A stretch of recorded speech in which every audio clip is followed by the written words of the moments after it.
Mitra Bara Adi Perna Tbk didirikan pada tanggal 29 Mei 1992 dan memulai tahap produksi pada tahun 2008. Berdasarkan anggaran dasar perusahaan, ruang lingkup kegiatan MBAP adalah bergerak di bidang pertambangan, perdagangan, dan perindustrian batu bara. Pada tanggal 30 Juni 2014, MBAP memperoleh pernyataan efektif dari Otoritas Jasa Keuangan atau OJK untuk melakukan penawaran umum perdana saham MBAP kepada masyarakat sebanyak 245.454.400 lembar saham dengan nilai nominal Rp100 per saham dengan harga penawaran Rp1.300 per saham. Saham-saham tersebut dicatatkan pada Bursa Efek Indonesia pada tanggal 10 Juli 2014. Berdasarkan valuasi yang kami dapatkan, perusahaan MBAP memiliki BVPS Rp1.864,63 dan DR 0,30 kali, ROE 18,64% dan dividen yield 3,78%.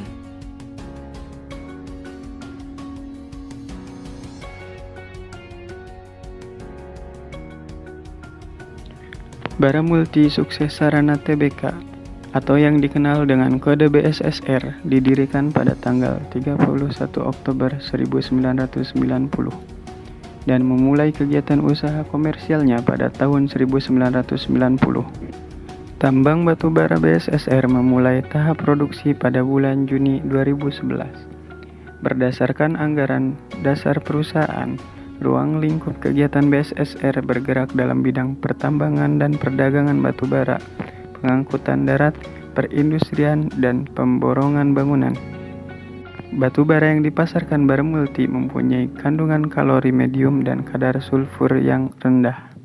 Pada tanggal 29 Oktober 2012, BSSR memperoleh pernyataan efektif dari Bapepam LK untuk melakukan penawaran umum perdana saham BSSR kepada masyarakat sebanyak 261.500.000 dengan nilai nominal 100 per saham dengan harga penawaran 1.950 per saham. Saham-saham tersebut dicatatkan pada Bursa Efek Indonesia pada tanggal 8 November 2012. Berdasarkan valuasi yang kami dapatkan, perusahaan BSSR memiliki ekuitas sebesar 2,75 triliun dan total debt sebesar 1,35 triliun dan total aset sebesar 571 miliar. Selain itu, BSSR memiliki BVPS sebesar Rp1.054.22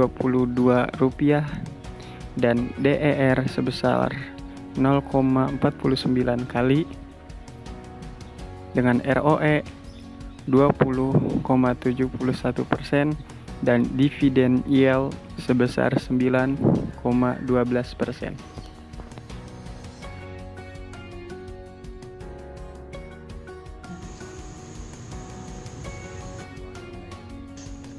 Perusahaan ini didirikan pada tanggal 2 September 1987, di mana pada tahun 2001 diakuisisi oleh PT Banpo Group Thailand dan menjadi perusahaan publik pada tanggal 18 Desember 2007. Saat ini perusahaan ITMG merupakan pemangku kepentingan utama dengan memiliki anak perusahaan yaitu PT Indominco Mandiri, PT Trubaindo Koamini, PT Jorong Barutama Greston, PT Kitadun Embalu, dan PT Baruto Ekatama. PT Indo Tambang Raya Megah Tbk memiliki fasilitas dalam pengolahan bahan tambangnya, yaitu sebagai berikut. Dalam proses penambangan batubaranya, selalu mengutamakan aspek konservasi dan mematuhi peraturan pemerintah yang berlaku. The next stage is the process of stripping the topsoil in the area that will be mined. The process of stripping and removal of the overburden is done by direct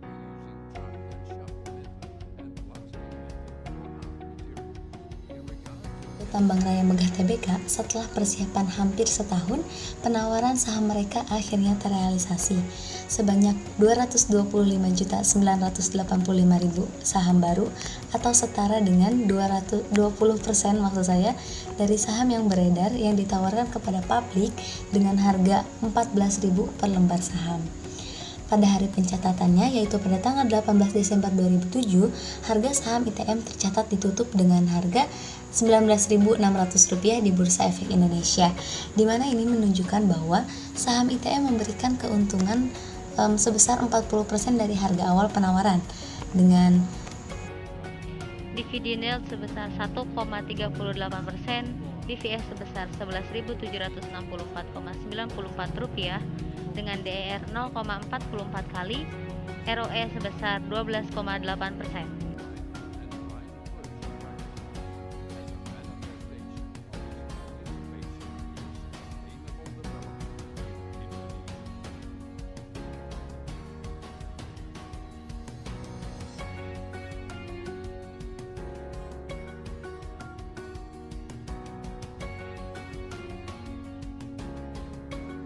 Perusahaan dengan kode emiten MBAP memiliki harga per 1 September 2021 sebesar Rp3.170, perusahaan BSSR sebesar Rp1.780, perusahaan ITMG sebesar Rp16.520. Dengan hasil MOS, perusahaan MBAP memperoleh hasil sebesar 26%, perusahaan BSSR sebesar 6%, perusahaan ITMG sebesar minus 50%.